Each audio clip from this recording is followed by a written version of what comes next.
दशरथ गए देखने प्रजा के उत्सव को, प्रजा के उल्लास को। अब दशरथ ये भी बताने चले गए सबको कि आज, केवल आज ये मुकुट मेरे माथे पर है, बस कल नहीं रहेगा, कल राम के माथे पर होगा। ये जो मुकुट अब मेरे माथे पर है ये अब नहीं रहेगा, मैं राजा नहीं रहूंगा, ये राजदंड अब मेरा कल नहीं रहेगा, अब मैं कल राजा नहीं रहूंगा, मैं प्रजा का हिस्सा हो जाऊंगा, मैं भी प्रजा में ही समाहित हो जाऊंगा। गुरुदेव की कुटिया में जाकर भजन करेंगे, वानप्रस्थ का आनंद लेंगे। बताने जा रहे हैं मित्रों को, कुछ अच्छे मित्र रखिए कि मन की बात कह सको उनसे, जो आपकी दुर्बलता जानकर आपका दोहन न करें, आपकी दुर्बलताओं से आपको दीन न बनाए, आपकी दुर्बलताओं से लाभ न लें, आपकी दुर्बलताओं से आपको लज्जित न करें, आपकी दुर्बलताओं के निराकरण और समाधान के लिए आपके सहायक बने। मित्र जरूर बनाइए, कुछ अपने हों, स्वजन, जिनसे मन की बात कह सको।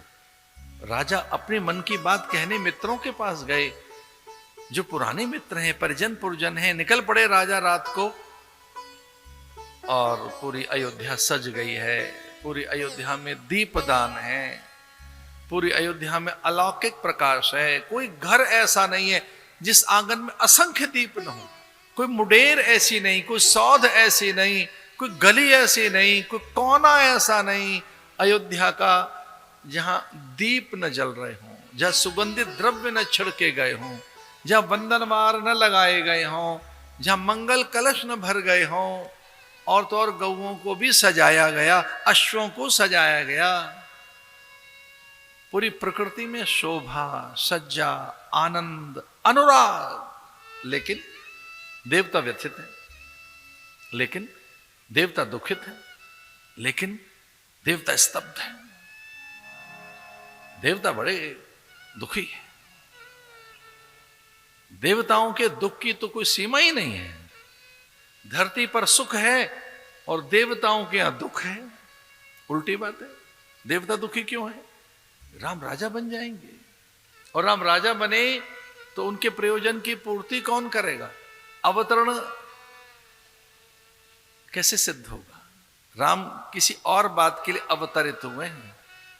हाँ, राम राजा बने, वो अभी नहीं,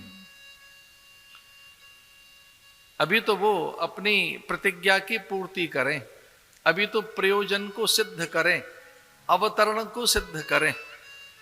इसलिए सभी देवगण वहां बैठ गए, लोकपाल, दिक्पाल, ब्रह्मा, महादेव इत्यादि, और देखो सब देवगण वहां हैं। और वो स्तब्ध होकर, देवता दुखी होकर ब्रह्मा से प्रार्थना करने लगे कि हे देव, इस प्रस्ताव को बदलिए, इस प्रकार का ये जो विचार है राजा का, ये विचार राजा में कैसे बदला जाए? प्रस्ताव किस प्रकार से राजा अब मना कर दें कि राम राजा नहीं बनेंगे? कौन है जो इस प्रस्ताव को विपरीत कर दे? और प्रणाम करके आह्वान किया गया सरस्वती का, मां शारदा को बुलाया गया। सरस्वती के चरणों में सब देवता गिर पड़े और वो कहने लगे कि हमें नहीं पता, हमारा कार्य आप सिद्ध करेंगे।